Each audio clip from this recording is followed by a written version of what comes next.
When I was asked by him and Alok about what, these are the various subjects, what would you like to talk about? And I said, of course it should be about branding, and of course it should be about changing paradigms. That's pretty apt. Then he said that actually just about everybody wants to talk about that. Everybody wants to know more about it. So could you just help us sort of kick it off? I said, sure, I'd be happy to be part of the roundtable, but also, of course, kick off the session.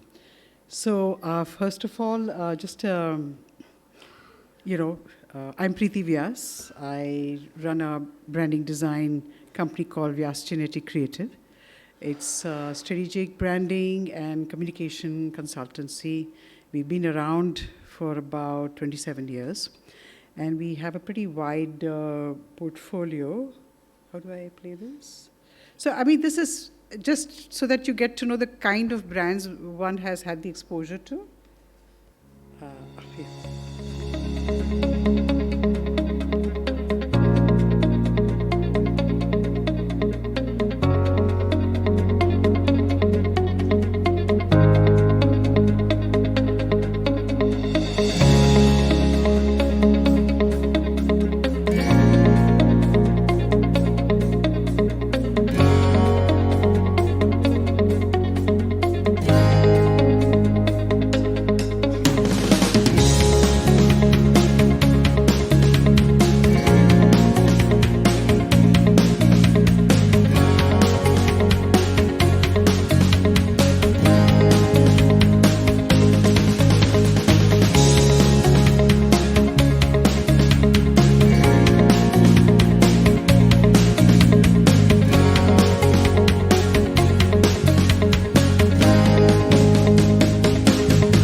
Having worked with all sorts of brands in the last several decades, what's interesting is the kind of journey brands have had to travel.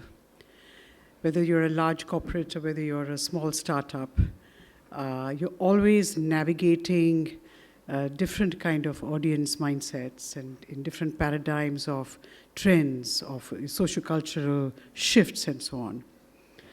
And talking about paradigms and talking about paradigms shifting, honestly, it is really incredible how much we have traveled from a linear world. We have gone to a time where we're living in a tremendously complex world which is continuously in a state of flux. Not that we were ever at a time where things were not in a flux, but more so now than ever really before. So it's really pretty chaotic out there. It's boom. Wherever you look, there is something which is calling out to you. It's pretty much overwhelming. But we never actually really think about, so what really has changed? It is pretty much everything. The marketplace, the audience, the choices, the media, what hasn't changed? So what does this really mean? It's that the marketplace has become fiercely competitive. There are choices everywhere. We are all spoiled for choices. And it means that, in previously, it's not that we didn't have competition, but now if you've been an established brand, a very large one, a multinational one, you're being challenged by a small upcoming brand in a completely different space, in an online, on an Instagram. And this is what I tell a lot of my clients, that don't just think your competition is like to like. Your competition is often sitting somewhere else where you sort of least expect it, So therefore, the choices are going through the roof, and the choices are coming to us from avenues which you never really ever looked at, There are different kinds of products, different kind of services. There were products and services which you never dreamt you needed, but you can't do without them right now. So there is so much exciting stuff out there. On the one hand, it's overwhelming. On the other hand, it is incredibly exciting. And if you look at the kind of the consumer sort of map, we're really going into what we call all these are consumers. They all have spending power. They all have influence power, whether they are the builders, which is our grandparents and so on, or whether they are the baby boomers, or the millennials, or the Gen X, and so on and so forth.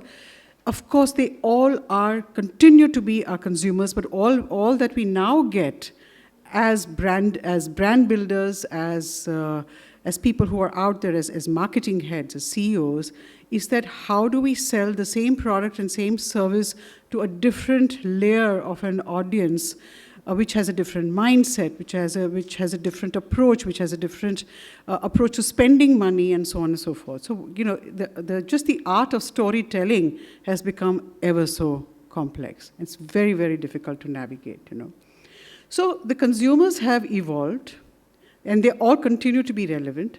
But I think for today's conversation, maybe we really need to focus a little bit more upon what are the kind of attitudes which we're getting into as we're moving into the future. Because honestly, there's going to be no end in talking about, if we were to segment down every consumer demographic, there's loads to talk about. But what's our future? The future is the youth. And the youth is, of course, the Gen Z is getting older. The millennials are already in their 40s.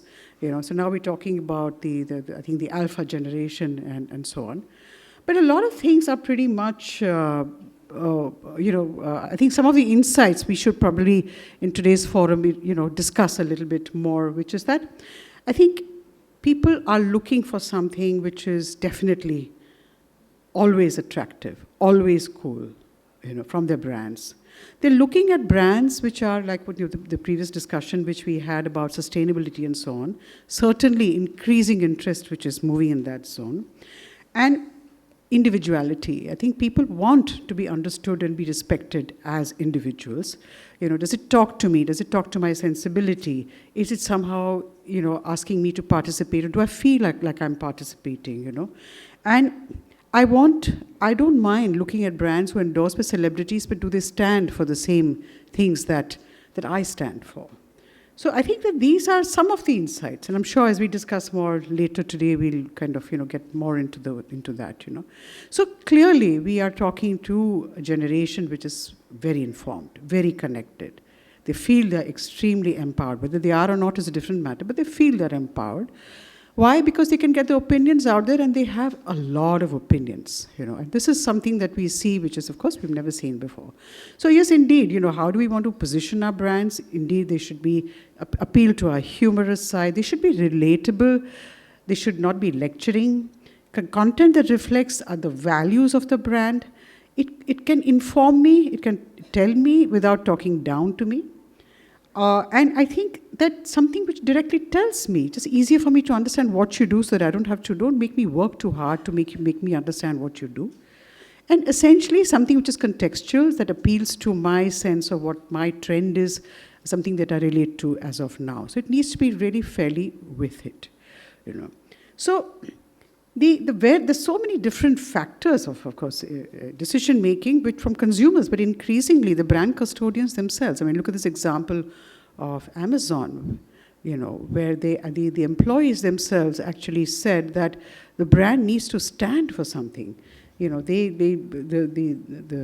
climate pledge, which Amazon is now committed to, is because of its employees saying, you must take a stand. So there's increasingly a lot of call from within the organizations where they want their own companies to take a stand, And of course, we're exposed to Black Lives Matter, there's climate change, and now there is Palestine. So it's very important that brands actually wake up and understand that the youth, and not just necessarily the Gen Z, but just about everyone has an opinion, they want to take a stand, and they will accept or reject you basis the kind of stand you take. And this is something which is crucial. It's a difficult one, but I think it's a crucial one for us to take on board. So typically, with brands which have a larger purpose, they have a great appeal. I mean, it's 82% of consumers prefer to buy brands which actually have some sort of a mission or a purpose, which they seem to stand for. And there's a huge amount. 44% is a huge number of people who want to align with brands who are authentic, who have the brand values called out, and they seem to be acting in a way which is true to what they stand for or what they proclaim to stand for. So I think this zone is, I think, clear for us, apart from all the good stuff that we do in branding, that these are areas which we will have to, as we go along into the future, we should be looking at as we position our brands into whether it is in the designing of the product, the service, or in the way we position the brand, or the way we communicate the brand. And of course, the audience consumption patterns have evolved tremendously, because just look at the plethora of media. And even as we speak, amazing things are happening in the world of media. I mean, all of you are aware of this. I mean, we have a client who is actually going to be launching, or in a sense, he's already launched technology which is going to put into each one of our hands the ability to put our communication out on Times Square in real time. So I think that's the kind of a change and disruption and flux we're living in, and we simply have to navigate it. And of course, who can forget AI? But AI is just beginning. I mean, the power of AI needs to be harnessed. I think a lot of people spend far too much time being scared of it than making use of it and understanding it more. I mean, even for me, there's a lot here that we started to use it. I'm a great advocate for using it. I'm constantly telling our teams to use it and to gain from it, and also to learn much more. And I think it's a tremendous opportunity out there. But this is certainly a factor which is out there, which we all, as brand builders, need to take on board. And I think most importantly, what I also want to say is that everything today is about immersiveness. It's not going to be about my telling you what to do. It's a dialogue. It's a participation. I mean, some of the brands, for example, Zomato does interesting collaborations with brands. The language and the tone of voice they use is fantastic. They've even actually gone into offline experiences and so on. And they're beginning to learn the power of creating a brand ecology which is immersive and which is continually fresh and is willing to experiment. We also have, we also have this understanding that there are no absolutes anymore. There are no holy cows anymore. There are no structures anymore. We all used to live by our brand keys and so on. But everything is just essentially up in there. Everything is dynamic. And I'm not saying that we don't have a core which is a structure which we must align to, but we must give ourselves the freedom to experiment and experiment more, create greater immersive experiences. So as brand custodians, of course, we have to stay ahead of the competition. We have to engage our audiences in different ways. So in this time, the needle is shifted, but honestly, there is no real compass. It's a constantly shifting goalpost for all our brands. And so it's complex, but it's very intuitive. And I think that's what I would encourage, conversations which go a little bit more in the zone of being more intuitive. And also, I think that's really where we find a certain method to the madness. So I think today we should, deliberate as to how we can find a way for our brands to change, to navigate, to find different ways of collaborating, of communicating in this sort of ever-changing paradigm. And we find that some brands have actually done it. Okay. There's Barbie. I think all of us are aware of it. I mean, just think about it. It's not a new brand. It's actually a pretty ancient brand. I mean, I remember as a little kid, the joy of owning a Barbie was tremendous, And its journey also has been fairly inspirational. It's sort of born in 1959. It grew with changing times. It had a diversified portfolio, diversified range of dolls and the stories it created around it. But by 2014-15, they realized that the appeal was diminishing to the point of extinction. It was really a wake-up call. And at that point in time, they went into understanding who they were and identifying a core purpose which they should possibly own to move forward. And once having done that, they articulated it as that it's really about diversity and women empowerment. Now, if this is really what they want to stand for, they certainly did a great job of launching it all out there. So, to inspire the limitless potential of girls everywhere, if that's really what they wanted to do, I mean, imagine how big they thought. Now, I know that we sit on budgets, and I know we sit with clients who don't necessarily have those budgets. But I just want to encourage you to think big, to think like this, to bring in these kind of changes wherever possible. Because if we only work backwards from the limitations, we only end up with just a fistful of ideas.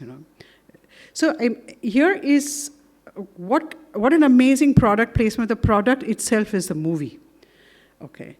And it's done with a fair amount of wit. It's done with an incredible star cast.